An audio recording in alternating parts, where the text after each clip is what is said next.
In the beginning was Ginun Gagap, the great gaping void. But in the fathomless depths, powerful forces meet, and from this meeting, the first living being is created, the mountain giant Ymir. Ymir is the source of all the mighty forces of nature, forces both good and evil.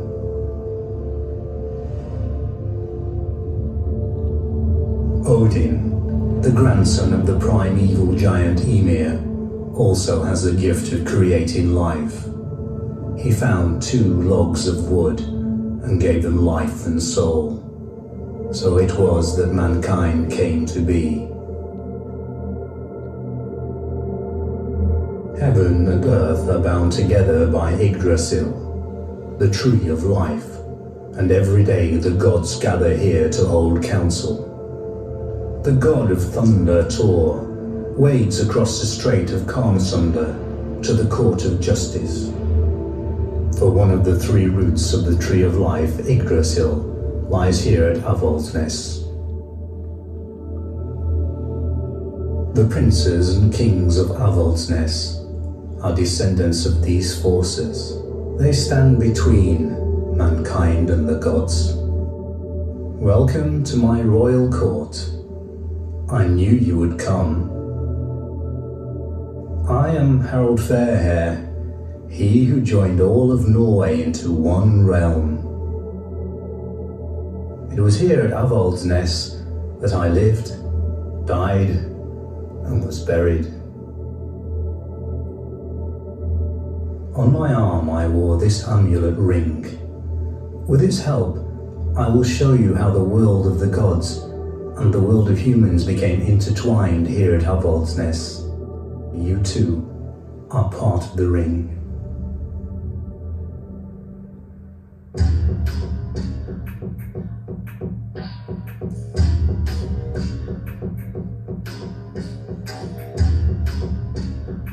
As far back as 3,500 years ago, Avaldsnes was a sacred place where man turned to the heavens and prayed for signs and for strength. At that time, the sun was a life-giving god. This is one of my earliest ancestors at Avaldsnes, the chieftain of Bloodheath. He was the first to wear the ring.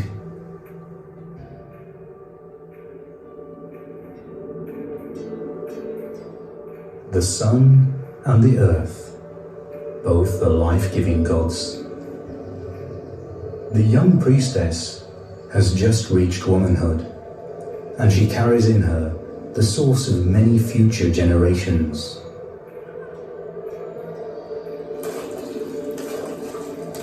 To cure a sick child, she offers her rings of bronze to Mother Earth.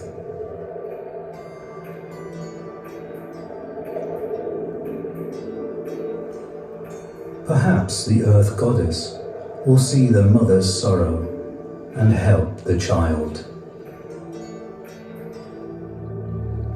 Life is intertwined with death, as death is intertwined with life. Odin has sacrificed one of his own eyes so that he can become the wisest of the gods. But great wisdom can be a mixed blessing. He can see that Yggdrasil's roots have already begun to rot. A soothsayer comes to him in a dream and warns him of great calamity to come. And though Odin does not know what this will be, he battles against fate with all his might. Now there is war and strife in the world. One of the most powerful European warlords lived here at Avaldsnes around 1800 years ago. We call him Prince of the Flag Mound. He fought great battles with the Romans, and his army was fabled far and wide.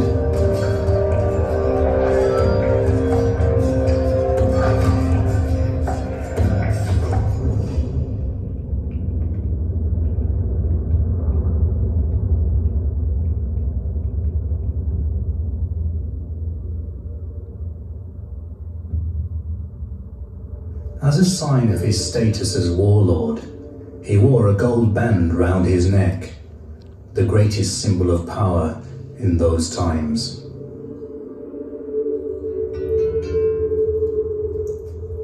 The prince of the flag mound possessed a great deal of gold and was exceedingly rich. He was the ally of European princes, and many chieftains around Avaldsnes were his faithful followers. This he achieved by offering them rich gifts. The greatest gift a prince could bestow was his own daughter.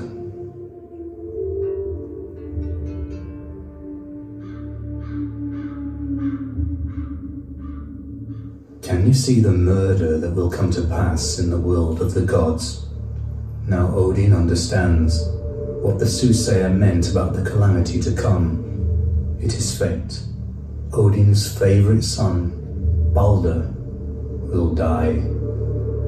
Even in the world of the gods, good fights against evil. With great cunning, the snake locker deceives the blind hood.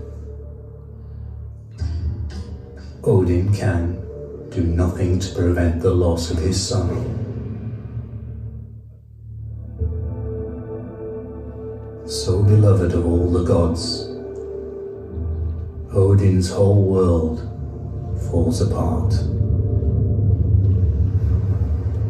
Balder's body was laid out on a ship and will be burnt on its way to hell. She is the goddess of the kingdom of the dead.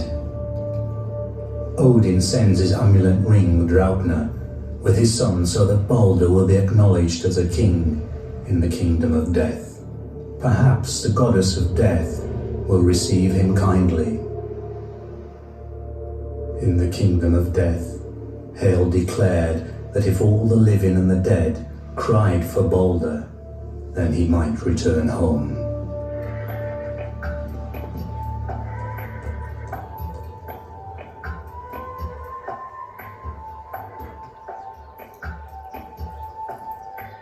In the 8th century, one of my richest and most powerful kinsmen lived here at Avaldsnes.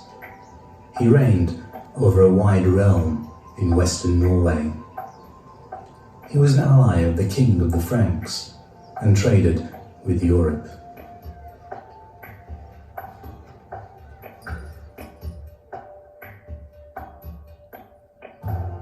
Why is Odin here? Is he spreading sadness and collecting tears so that Balder will come back?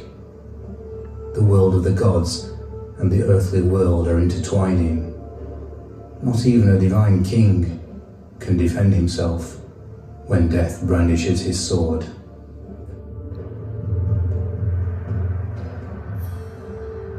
The ship of the king of the great mound has been dragged onto land.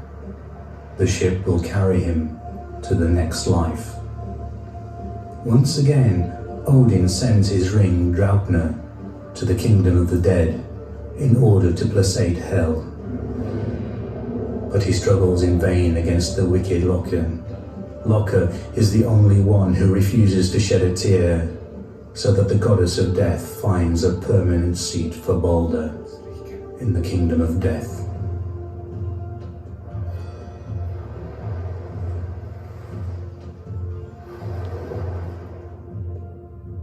I became king after my father when I was 10 years old. At that time I already knew Gyda, the princess of Hordaland, who lived just north of the fjord here.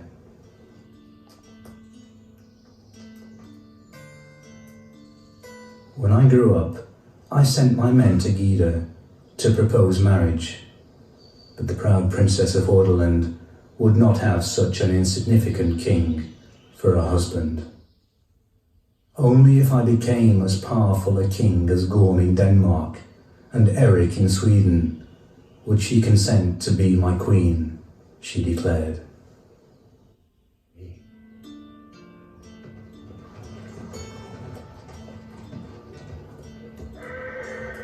My men were angry at the girl's brash reply, but I swore there and then that I would not cut or comb my hair until I had united the whole of Norway into one realm.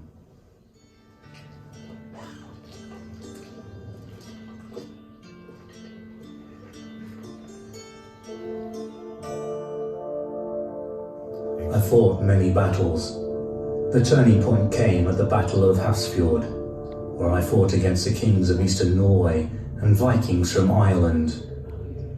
Much blood flowed into the sea, and all the small kings and earls were either killed or fled the land.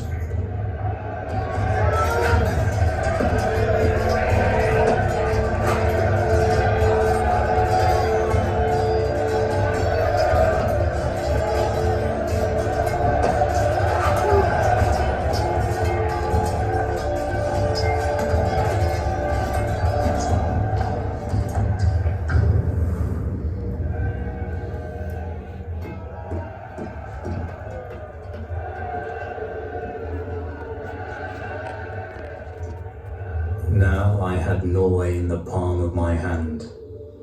I had not forgotten what the haughty maid Gyda had said.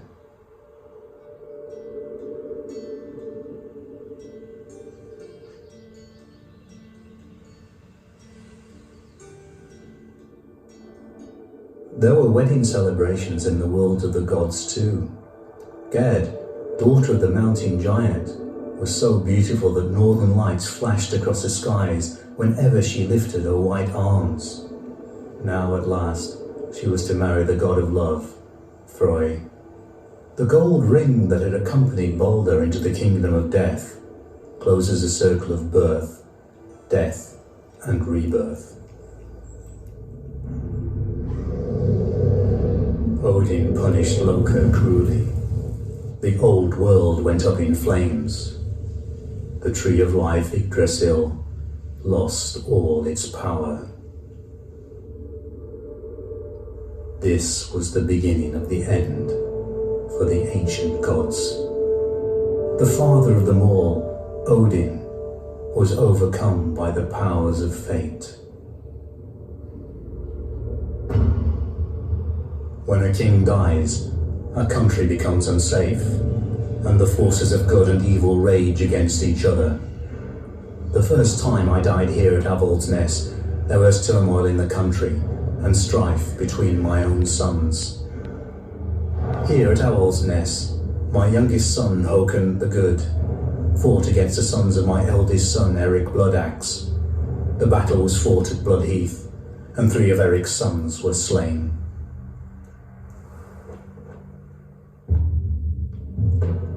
In the year 995, Olav Tryggvason became king and set up court in my castle at Avaldsnes.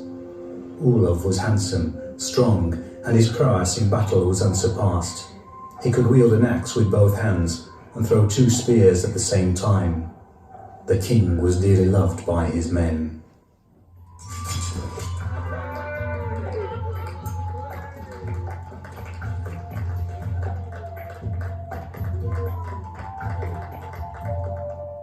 Olav brought his Christian faith to Norway and built the first church at Avaldsnes. Ruthlessly, he set about converting his countrymen to Christianity. Those who believed in Odin prepared to do battle. A band of sorcerers came to Avaldsnes to cast a spell on Olav and kill him. But the spell worked on them instead, and Olav had them tied to some rocks in the Karmsund Strait. When the tide came in, the sorcerers drowned, and in this way Olav Tryggvason made sure that heathendom was also washed away at Avaldsnes. Alone under the heavens, the king stands between the old and the new faith. It is written that when this stone monument touches the wall of the church, the day of judgment will come. Now the ancient gods have gone. A new era is on its way.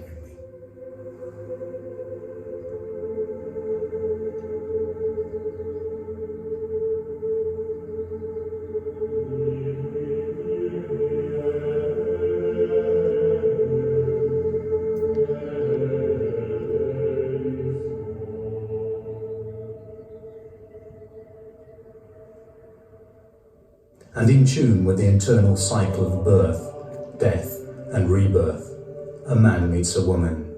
The sun's daughter meets Balder, who has been set free from the kingdom of death. Once again, the earth rises green and fertile from the sea.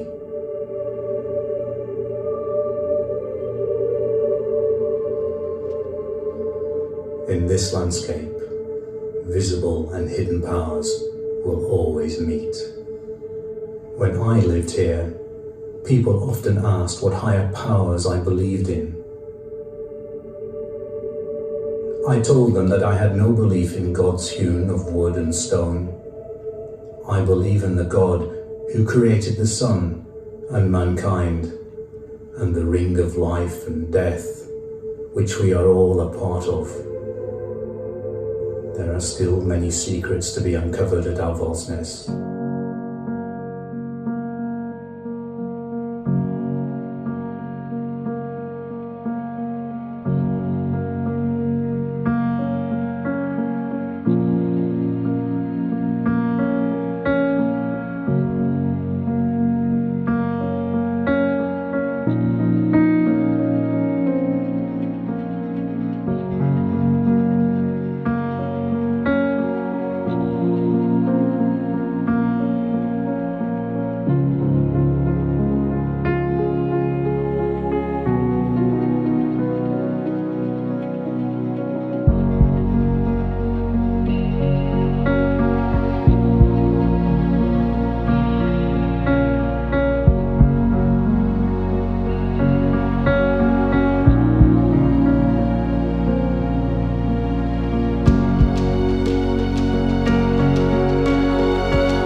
Innbyggerne på Avaldsnes bærere av store leidommer. Jeg vil leie deg gjennom mysteriet og vise deg fyrster, konger, den største makt og rikdom. Disse fyrstene bygde store gravhauger som vender seg mot Karmsund, Nordvegen. Den mest gåtefulle av de alle var gravlag på Avaldsnes. I vikingtida var landet samlet til ett rike. Og det var i vikingtida at Norge var kristna. Olav Tryggvason bygde den første kyrkja på Avaldsnes, midt inn i den heidenske kullstaden av 5 kjempesteiner. Olav den Heilage hadde også kongsgard på denne staden. Det er knyttet mange sagn til Olav her på Avaldsnes. Jeg har segnet fortell at bautasteinene er 5 dårlige jomfruer. Egentlig var 5 kaute jenter som var til stein da de prøvde å freiste Olav bort fra kristinga av landet. Sagnet som er knyttet til Olavskjelda er at Olav var på flukt fra fiender da han fikk høre at det ikke var mer vann ombord i skipet. Han gikk i land og trykte med jernhansken et hål i berget, og klart vann strømte. Denne kjelda gikk aldri tom, og den deler ikke rom til den som tror. I mellomalderen var det kamp mellom kongemakt og kyrkjemakt. Det var Håkon Håkonsson som rundt 1250 bygde den kyrkja som står her i dag, og da som en del av kongsgarden. Da Håkon Håkonsson skulle krones til konge, ville biskopene at han skulle ha heilag Olav som overkonge. Men det nekta han.